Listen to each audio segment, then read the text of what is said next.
This page is the cover of Nintendo Power, Volume 97 from June.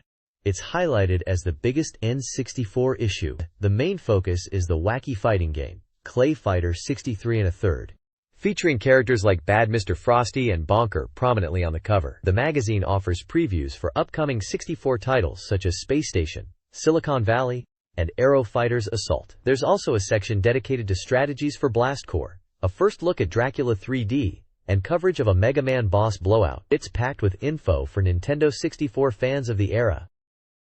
This page is an advertisement for Nintendo Power magazine, humorously suggesting it helps prevent air sickness during games like Star Fox 64. It highlights tips, tricks, and bonus items included with a subscription. This page displays the contents for Volume 97, June 1997. It outlines the features inside, including strategy guides for Clay Fighter 63 1/3, Hexen, War Gods, and maps for Turok. Special features cover previews and reports on Space Station, Silicon Valley, Aero Fighters Assault, Blast Corps comics, and the Tokyo Game Show, highlighted with various game screenshots and character artwork. The issue also contains regular sections like Player's Pulse, Power Charts, Classified Information, and a Counselor's Corner, among others. This page features the Player's Pulse section, where readers share their thoughts. Gamers discuss the familiar plot of Saving the Princess in Mario games, criticize the endings of several 64 titles like Mario 64 and Wave Race 64, and suggest new award categories for Nintendo 64 accessories. There are tips offered for The Legend of Zelda, Link's Awakening, ideas for the upcoming 100th issue of the magazine, and suggestions for online RPGs using the 64DD. One reader also comments on the growing presence of female gamers and mentions Ultimate Mortal Kombat. The page is illustrated with fan artwork featuring characters like Link, Earthworm Jim, Bomberman, Mega Man, and Mario. This page features the monthly power charts across Nintendo's top consoles. The N64 chart sees Turok break into the top 3, pushing Star Wars, Shadows of the Empire down. Blast Corps, Doom 64, and Star Fox 64 are new entries in the top 10. The Super NES chart features The Legend of Zelda, A Link to the Past still holding the top spot, with Donkey Kong Country 3 close behind, and The Lost Vikings 2 making its debut. On Game Boy, The Legend of Zelda, Link's Awakening is number 1 and also appears on the Most Wanted list, which highlights anticipated titles like 64DD and Earthbound 64. The letters section addresses reader feedback, including a query about 64 radiation and celebrating a reader who won a prize for his gaming skills. There's also a contest to find hidden Game Boy pockets and an invitation to write in. This page previews Clay Fighter 63 1/3 for the Nintendo 64. Highlighting its huge 3D fighting arenas and extensive move lists featuring putty pugilists. The story revolves around Drive Henrik Kiln's quest for revenge. The article details the dynamic stages called the Claygrounds, which boast 33 levels with breakthrough points, deviating from typical static backgrounds. Titled Unfinished Business, the preview notes that the game wasn't complete, preventing a full review, but expresses excitement about the unique characters and gameplay. A basic move list is provided, though higher-level moves like Claytalities weren't finalized for the article. Screenshots showcase the distinct claymation style and in-game action. This page continues the look at Clay Fighter 63 1/3, detailing the journey to defeat Drive Kiln, which involves progressing through stages on Claymoto Island, determined by breakthroughs. The game offers deep customization with numerous options, including difficulty levels like Are You Nuts? And graphic features. The dynamic map system features stages like the Camp Liberty Airfield and the Spooky Dark Mansion, complete with breakthrough points that transition the fight to different areas. While the game wasn't fully complete at the time, the preview highlights the unique claymation visuals and the promise of many breakthrough possibilities. This page continues the tour of Claymoto Island in Clay Fighter 63 1/3. Highlighting several distinct battlegrounds. Rubbage Reef is presented as a trash-filled area where Lockjaw Pooch and Hobo Cop fight over scraps, featuring a breakthrough to a shed and the lagoon area. The Candy Factory is a sweet facade hiding dirty fighters, where characters like Taffy compete, and breakthroughs lead to different areas like a toy warehouse. The lagoon offers views of erupting toilets, and is split between a shed and the lagoon itself, allowing for underwater fights after a breakthrough. Finally, the men's room sees Hobo Cop and Boogerman facing off, with the giant toilet bowl serving as a potential breakthrough point into the sewer. The page includes screenshots and stage maps detailing these unique environments and their breakthrough points, reinforcing the dynamic level system discussed previously. This page shifts focus from the stages to the fighters themselves in Clay Fighter 63 1/3. It introduces several key characters and details their signature special moves. Bad Mr. Frosty is featured, discussing his past as a lounge singer and his goal to stop Sumo Santa. With moves like the explosive Frosty Splash and the precise Ice Pick, the Blob makes his return, showcasing his ability to shapeshift for attacks like the slicing buzzsaw or the aerial blob raid. Finally, the former cooking show host Kung Pao is highlighted, bringing his martial arts skills to the ring, with moves such as the rapid chop suey and the multi-hit Fu Young Flurry. Each character's section includes screenshots demonstrating their moves and provides descriptions of their fighting styles and inputs. This page delves deeper into the roster of Clay Fighter 63 1/3, showcasing 4 more unique combatants and their signature techniques. Taffy, who has turned over a new leaf, seeks to stop the villainous Bonker. His stretchy nature is evident in moves like the Taffy Twist and Slingshot, while he also employs projectiles with the Gum Throw and a low attack with the Jelly Roll, all demonstrated with action screenshots. Bonker, the Mad Clown antagonist, aims to destroy Claymoto. He utilizes Chowtic attacks, such as the spinning merry-go-round and the surprising hop attack, featuring a popping fist from his mallet. Hungan, a native voodoo practitioner, wants to turn others into zombies. His moves include the Surfin' Voodoo Board attack, the Pecking Chicken attack, and the distance-covering Graveyard Shift, where zombie hands emerge. Finally, Ichabod Clay, formerly the Pumpkin Knight, may have limited moves but aims to be the scariest, primarily using his hop attack. The page provides input commands and visual examples for each character's special abilities. This page continues the deep dive into the unique roster of Clay Fighter 63 1/3, introducing 4 more fighters.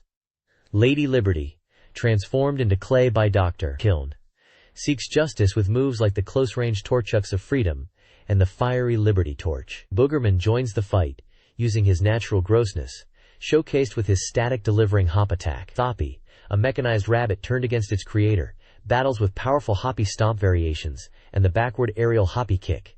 Finally, the main villain, Drive Kiln, is revealed hatching his plot to turn everyone into clay automatons from his volcano lab, demonstrating his propeller push and beam-firing glasses of heat attacks. The page provides visual examples and input commands for these distinct special moves, continuing the character spotlight from the previous page. This page dives into the dark fantasy world of Hexen, described as a medieval Doom with expanded gameplay and multiplayer. It emphasizes both intense combat and challenging puzzles, requiring players to explore vast, interconnected levels. The game features a robust gear system with character-specific weapons and magic, alongside artifacts usable by anyone, such as the protective icon of the Defender, or the unique Porculator, which turns enemies into pigs. Players choose from 3 distinct classes: Fighter, Cleric, and Mage, each offering a unique playstyle. Visuals include gameplay screenshots and portraits, showcasing the different character classes. The next page details the various game modes offered in Hexen beyond the solo adventure. You can face the perils alone in one-player mode, relying on your character's unique weapons and armor. For cooperative play, up to 4 players can team up via split screen, making puzzles and combat easier, though graphics are best with just 2. Teamwork strategies like Crossfire are key. For pure action, Deathmatch is a free-for-all arena mode for up to 4 players, featuring items from the main game and strategic use of teleporters and cover to gain an advantage. It's a continuous battle, where wins and losses are tallied. This page provides a detailed /by/ guide through the first level of Hexen, the Winnowing Hall, specifically tailored for the warrior difficulty setting. It features a numbered map illustrating the path from the start to the end, with corresponding descriptions and screenshots for each key point. The guide walks players through the initial encounters with Ettins, explains how to find hidden items like vials and artifacts by smashing objects, and details the process of acquiring the Emerald Key and unlocking necessary doors to progress. It highlights navigating stairs, finding hidden buttons to open secret areas, and securing better equipment, such as the Platinum Helmet. There's also commentary on the effectiveness of different different character weapons encountered early on, noting which are more versatile despite potentially lower initial damage output compared to others. The screenshots show various locations within the level and combat situations. This page continues the Hexen walkthrough, detailing the final steps of the Winnowing Hall level. It guides players through dealing with new enemies like the Winged Ifrit, finding the silver key in a tunnel to bypass a death trap, unlocking the tower, hitting the bell to activate the teleporter, and finally stepping into the flames to warp to the next area. Screenshots illustrate these crucial points in combat scenarios. The page then looks ahead to The Road Ahead, teasing the subsequent levels, 7 portals, and the Heresiarch's Seminary, promising more powerful weapons, spells, and increasingly difficult, intelligent enemies. It notes that the 7 portals level introduces the use of mana for weapon upgrades, while the Heresiarch's Seminary is a complex maze requiring tactics, puzzle solving, and finding hidden items like gems. The article concludes by encouraging players to delve deeper into Hexen's world and hints at more maps and tips in the next issue. This page offers a collection of tips and passwords for several popular games. For Turok, Dinosaur Hunter, there are cheat codes providing infinite lives, all weapons, and unlimited ammunition to help you survive the prehistoric dangers. Doom 64 players can find passwords for various stages, allowing them to jump directly to different points in the game's dark world. There's a trick for Blast Corps, detailing how to potentially demolish entire buildings instantly with a specific vehicle. Madden NFL 97 features a method to bypass the salary cap and access a different Super Bowl screen. Lamborghini American Challenge drivers can get beaucoup bucks by entering a specific password. Finally, Kirby's Pinball Land fans can use a button combination to jump straight to fighting the game's bosses and access the ranking screen.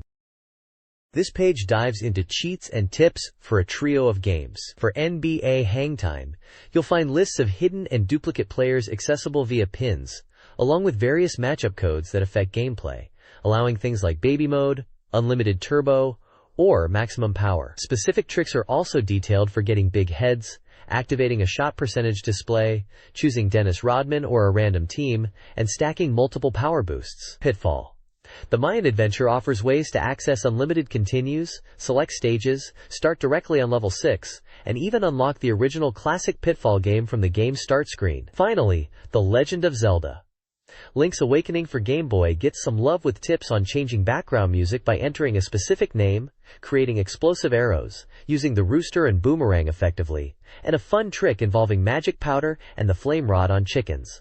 The magazine invites readers to send in their own cool tips as well. This page delves into War Gods, Midway's Nintendo 64 adaptation of the arcade fighter. It's highlighted as being more than Mortal Kombat or Killer Instinct due to its fully 3D, navigable arena, where gods fight for the alien substance called ore. The article details the game's features, including easy-to-execute special moves, gory fatalities with examples like Ahaukin and Voodoo, button-friendly combos, and the unique 3D escape system allowing movement in all directions. Gameplay tips cover anticipating opponent moves, body language, and using the shove and throw to create distance. Screenshots showcase the character selection screen featuring Kabuki Joe, along with various combat scenarios and fatalities. This page provides a detailed breakdown of the unique moves and fighting tactics for each character in War Gods. It presents comprehensive lists of special moves and fatalities, explaining the button inputs required. The page also features character-specific strategic tips, such as how to effectively use Ahaukin's Sunburst Trap, Anubis's Telestaff and Pyramid, or Valah's Shield Charge and Skull Snapper. Screenshots illustrate key moves, like Ahaukin's Sunburst and Dagger Stab, Anubis's Pyramid and Staff Chop, and the Clothesline move. These details offer players the necessary information to master each War God's abilities and dominate the 3D arena. This page continues the War Gods character breakdown, offering insights into Kinsey 5, Kabuki Joe, Maximus, and Pagan. For Kinsey 5, the advice focuses on close-quarters combat, despite his projectile attacks, highlighting his weakness at point-blank range. Kabuki Joe's section emphasizes staying airborne to counter his traps and avoiding his sweeps. Maximus is presented as a close combat expert, with tips on using projectiles and the net to control the fight. Finally, Pagan's diverse fighting style is discussed, recommending varied tactics to counter her abilities like the leg throw and teleportation. Each character profile includes screenshots illustrating key moves and strategies. The page also features concise tips on how to fight specific opponents using each of these characters.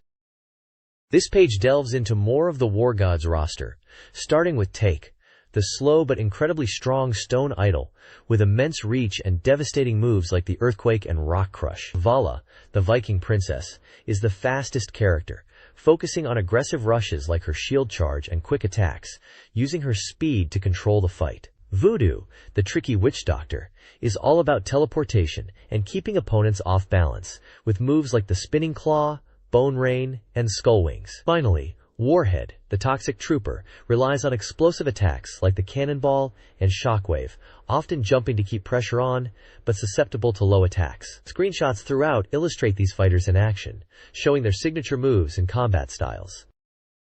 This page continues the breakdown of the War Gods roster, offering strategies for two more formidable opponents. First up is Grox, the bulky fighter. The advice is to avoid his seismic stomping by jumping before he hits the ground, and to back out after landing a few hits, as he quickly retaliates. His size gives him long reach, so dodging in 3Ds is key.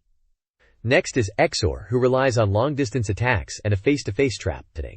The key strategy is to use 3D dodging to evade his projectiles and laser attacks, staying at the opposite end of the arena to blast him with your own projectiles before he gets close. Screenshots demonstrate key moments like Grox attacks and Exor's laser trap and projectile defense. This page focuses on the unique title, Space Station. Silicon Valley. The magazine dives into the game's premise, where robotic animals have gone berserk on a space station, and the protagonist, Dan Danger, along with his robot Evo, must tame them by commandeering their bodies. It highlights the British developers' DMA design and their distinct humor and animation style, influenced by classic cartoons. The article mentions the game's origins on PC, but notes how the Nintendo 64 allowed for the original vision to be fully realized, adding more adventure and dynamic camera angles. Screenshots showcase various environments and robotic animals, including a polar bear with penguins, and different landscape types. The development team size is also noted, emphasizing the effort going into bringing this quirky world to life.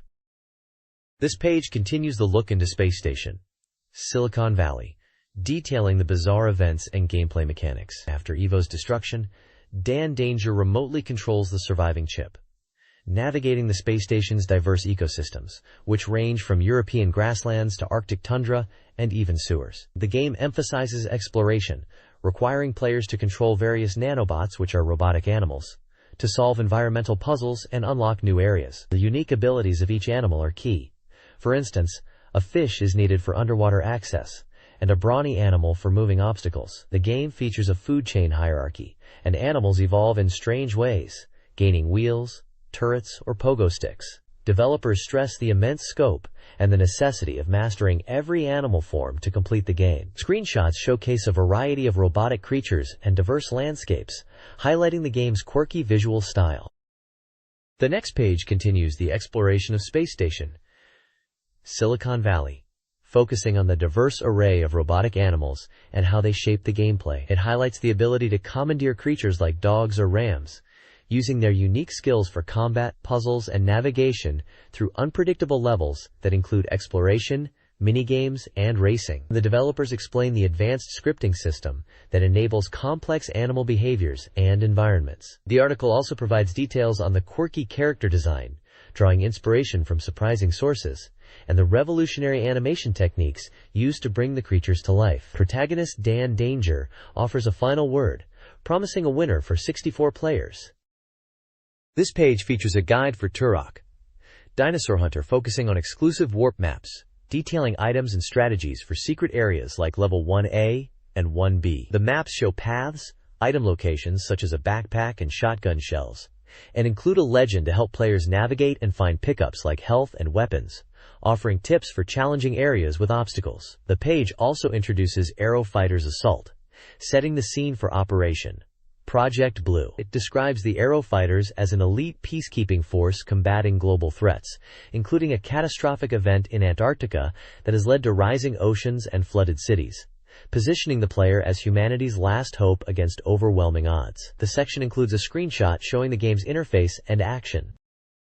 This page kicks off a full feature on Aerofighter's Assault, titled, A Need for Speed. The article dives into the game's blend of flight simulator mechanics and fast-paced arcade shooting action. It highlights the game's diverse lineup of contemporary and futuristic aircraft from various nations, moving beyond the typical Cold War setup. The review praises the realistic flight physics and stunning graphics. You'll also find a detailed look at the enemy forces, the army of Fata Morgana, describing their formidable ground defenses like tanks and mobile air defense units. The page includes profiles of several key aircraft you'll pilot or encounter, such as the versatile F-14B Tomcat, the Japanese FSX, the powerful Su-35 Superflanker, and the heavily armored A-10 Thunderbolt II, giving a taste of their capabilities without getting bogged down in stats. The text conveys the thrilling experience of dogfighting and engaging ground targets in various environments. This page continues the intense look at Aerofighter's Assault, focusing on the fast-paced nature of aerial combat compared to traditional simulators. The article emphasizes quick thinking and reflex in dogfights against the forces of Fata Morgana. It details some of the diverse danger zones players will fight in, including missions over Tokyo, high-altitude engagements in the sky, ground battles in the desert, and naval hunts in the Pacific Ocean, each presenting unique challenges and enemies like giant armored behemoths or submersible dreadnoughts.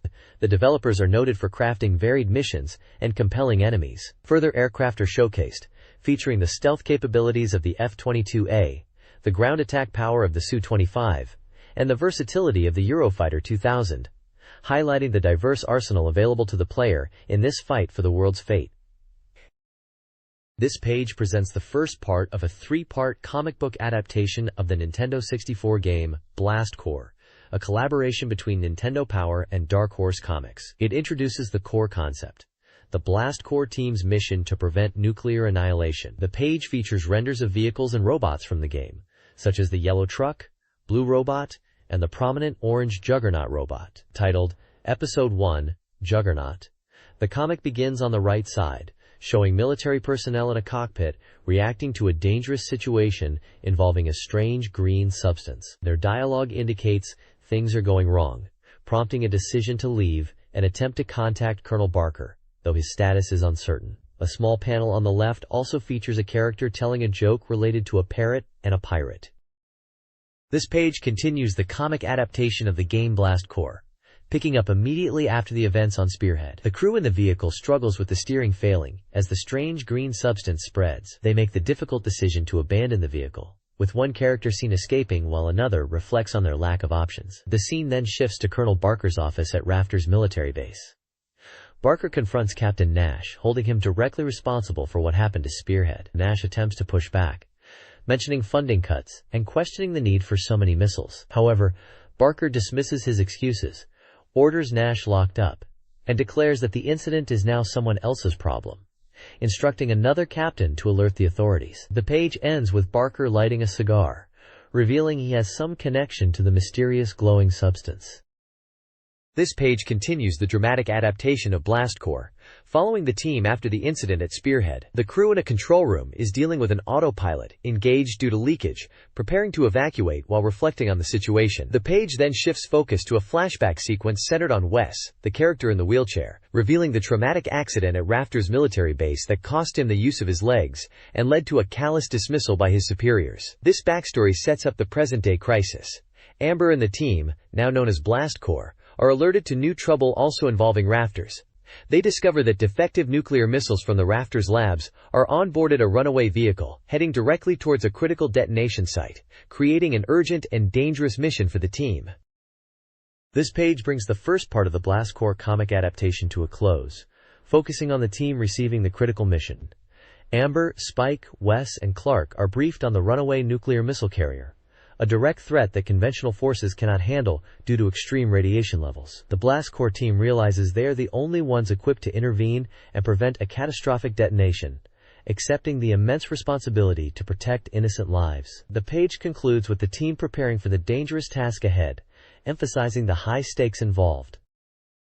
This page features the NP Arena section, highlighting the monthly challenges and results from past competitions. This month's challenges include collecting coins in Super Mario 64's Wet Dry World, achieving the fastest time in Wave Race 64's Port Blue level, and blasting enemies in Shadows of the Empire's asteroid field on Jedi difficulty. There's also a sports game match quiz, asking players to match sports stars with their corresponding video games. The page also displays lists of top performers and their scores or times from previous arena challenges across various games, including Wave Race 64, Super Mario 64, and Wayne Gretzky's 3D Hockey. Players are encouraged to submit their best results for a chance to be featured. This page presents Mega Man: The Deluxe Database, offering a comprehensive look at the Blue Bomber's early career. It kicks off by discussing the series' origins on the NES, highlighting its surprising success and featuring screenshots from the classic 8-bit titles, even mentioning Drive, Cossack, and Mr. X. The page spotlights specific memorable bosses like Gutsman from the original Mega Man, recommending jumping over his attacks, and Gemini Man from Mega Man 2i, suggesting the Search Snake weapon against his duplicates. It also features Nightman and Windman from Mega Man Visic. Included are charts detailing the boss weaknesses and the weapons Mega Man acquires for Mega Man games in through Visic. Finally, there's a section dedicated to helping players find Mega Man codes and secrets published in previous Nintendo Power issues. This page continues the Mega Man database, shifting focus to the portable Game Boy entries, starting with Dr. Wily's Revenge, noting its success, and the later edition of Super Game Boy features. It features key bosses from the Game Boy series, including Fireman, Metalman, Sparkman, Ringman, and Marsman, providing crucial strategies for defeating each, like using Ice Slasher on Fireman or the Mega Arm on Marsman. The page includes screenshots demonstrating the 8-bit Game Boy graphics for each boss encounter. Essential boss weakness and weapon reward charts are included for Game Boy Mega Man. Through versus a side panel highlights Mega Man's status as a Nintendo Power cover star, featuring issues dedicated to Mega Man 2, 2i, Drive, Wily's Revenge, and Mega Man X, underscoring the series' popularity. This page shifts focus to Mega Man's jump to the Super NES, introducing the Mega Man X series alongside Mega Man version 2. It highlights the redesigned Blue Bomber and the more serious tone of the X games, with Sigma as the main antagonist. The page provides expert strategies for defeating key bosses like Burstman from Mega Man V2-0, Ostrich, Wheelgator, and Gravity Beetle from the X series, detailing their weaknesses and effective tactics, often referencing specific weapons. Screenshots showcase the 16-bit graphics and boss encounters. Charts are included summarizing boss weaknesses and weapon rewards for Mega Man V2, X2, and X3. A section lists relevant past magazine articles covering these SNES Mega Man titles, with guides and reviews. This page marks the debut of Mega Man X on the Super NES, hailed as a mega hit. It provides essential strategies for defeating 6 key Maverick bosses early in the game. Learn how to take down foes like Chill Penguin with the Fire Wave, Spark Mandrill with Shotgun Ice, and Armored Armadillos using the Electric Spark. The page offers tactics and weapon recommendations for Launch Octopus, Boomer Kuwanger, and Sting Chameleon as well. Charts conveniently list the best weapons to use against each Maverick and the bosses encountered in Sigma's Fortress. It also teases the future of the Blue Bomber series, hinting at potential sequels. This page dives into the spring 1997 Tokyo Game Show, showcasing the buzz around upcoming 64 titles. The highlight was Konami's Dracula 3D, revealed via exciting video footage hinting at its scale and character variety. Konami also had a playable demo of Goemon 5, or Legend of the Mystical Ninja, demonstrating its detailed 3D environments and unique combat, including new weapons like a huge mallet and a magical ball of fire. Other games at the show included Ultra Battle Royale, Sega's racing title Rev Limit, and helicopter game Wild Choppers, plus various sports and fighting games from Konami and other developers. The show generated significant excitement, with gamers facing long lines to get a glimpse of these promising new games. This page continues the Tokyo Game Show coverage, highlighting key developer insights and more game reveals. A panel discussion features legendary creators like Shigeru Miyamoto and Yu Suzuki, with Miyamoto sharing his philosophy on surprising players, the development of Star Fox 64 focusing on its control scheme, and the positive progress on Zelda 64's development, emphasizing playability. So featured are first looks at Asmik Corporation's Ultra Battle Royal wrestling game, noted for its impressive animation and camera AI, and Imagineer's Multi-Racing Championship, praised for its varied tracks, weather effects, and engaging branching paths. The craze surrounding Bandai's Tamagotchi is also discussed, with news of an upcoming Game Boy version bringing improved graphics and sound. Finally, the Art on the Floor section showcases a collection of vibrant flyers and promotional materials handed out at the show, giving a glimpse into the visual marketing of these exciting new titles. The next page dives into Disney's Aladdin on the Super NES, which is being re-released. It highlights the game's strong presentation and fluid platforming action, covering basic moves like throwing apples and using objects for high jumps. The guide provides tips for navigating early levels like the Marketplace and the Cave of Wonders, showing how to find hidden items like 1-ups and rubies. Notably, collecting at least 70 rubies is crucial for unlocking a special ending, pushing players to explore thoroughly. The page emphasizes the game's challenging yet rewarding nature, showcasing various screenshots of gameplay moments. The next page continues the comprehensive guide for Disney's Aladdin on the Super NES. It delves into later stages, starting with Escape from the Cave, providing tips for navigating treacherous lava lifts and surviving the fast-paced carpet ride using the pause feature. Next, Inside the Lamp covers platforming challenges like sky skipping with the genie, aerial acrobatics with balloons, and dealing with sinking blocks. The guide then moves to Inside the Pyramid, highlighting the slippery sand mechanics and a hidden one-up chest. Finally, the Palace of Agrabah details combat tips, including facing dagger-throwing thugs and locating health pickups, before culminating in the Last Showdown against Jafar's final form, explaining how to defeat him by using apples and jumping on his head. A description of the bonus stage, a magic carpet flight focused on gem collection for the special ending, is also included. The next page features a contest tied into the player's poll, encouraging readers to join the core and have a blast by voting. The focus is on the Game Blast core for the Nintendo 64. The grand prize is substantial, offering the equivalent of 1 ton of pennies, plus a copy of Blast Core for N64. Second place winners receive Blast Core for 64 and a Tonka Mighty dump truck, while third place winners get Nintendo Power t-shirts. It's a fun promotion, leveraging the game's theme of demolition and heavy machinery, offering unique prizes like a massive amount of coins. This page features the Counselor's Corner, offering tips for 2 popular games. For Harvest Moon on the Super NES, it explains where to plant the valuable snowflower on the mountain peak and how to sell chickens at the livestock store, emphasizing the timing and location required. Moving on to Mario Kart 64 for the Nintendo 64, the tips cover getting a rocket boost at the start of a race, executing a power slide to gain speed through turns, and how to effectively use the different types of shells, like green, red, and the infamous spiny shell. Screenshots illustrate the key moments and techniques discussed for both games.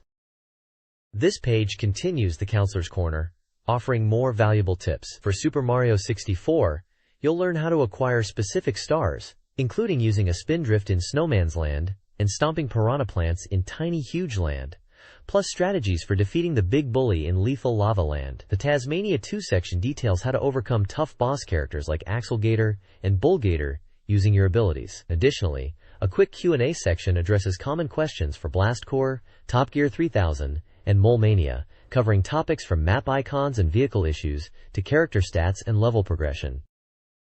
This page dives deep into Donkey Kong Land 2 for the Game Boy. It provides a detailed look at key areas from K. Rool's Keep, Gloomy Gulch, and Gangplank Galleon to Crazy Kremland, Krem Cauldron, Clubba's Kiosk, and the final stage, the Flying Croc. The article notes that while based on Donkey Kong Country 2, the Game Boy version features different level layouts and item locations. It offers tips for navigating stages and utilizing character abilities like Dixie's helicopter spin, asserting that the game maintains the smooth control feel of its SNES counterpart, making it easy to get into. This page delves into the final stages of Donkey Kong Land 2, focusing on K. Rool's Keep.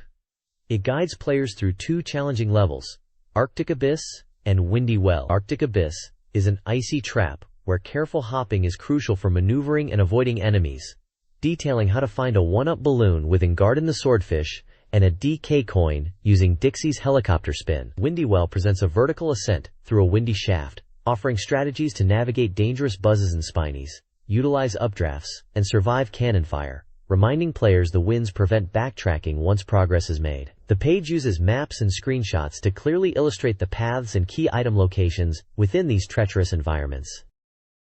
The next page continues the guide for Donkey Kong Land 2, this time covering 3 more stages within K. Rool's Keep. Dungeon Danger is a rocky level where platforming accuracy is crucial, highlighting a path to find a DK coin by dropping into a seemingly bottomless pit, and detailing a bonus area accessed via a cannon barrel. Chainlink Chamber focuses on vertical ascent through chain-filled areas, offering strategies for defeating enemies like Crook and navigating challenging sections, including tips for finding the letter O and avoiding buzzes. Finally, Clapper's Cavern features ice and water traversal, showing how Clapper the Seal helps cross frigid water, and noting the use of Dixie's helicopter spin for maneuverability and finding hidden hooks. The next page continues the guide for Donkey Kong Land 2, delving into the final stages of K. Rool's Keep. Toxic Tower is a challenging vertical climb where you must quickly switch between Squitter, Rattly, and Squawks to outrun a rising flood, utilizing Rattly's super jump and buzzes as platforms. The guide then covers the penultimate stage, the Flying Croc, where you race Rool's Parrot, Screech, as Squawks in Screech's Sprint, emphasizing studying the tricky bramble maze and flapping effectively. Finally, the guide provides strategy for the showdown against Grool himself in Stronghold, detailing how to dodge his cannonballs and use them to defeat him in the Grool duel. This page showcases new releases for June 1997, focusing on Nintendo 64.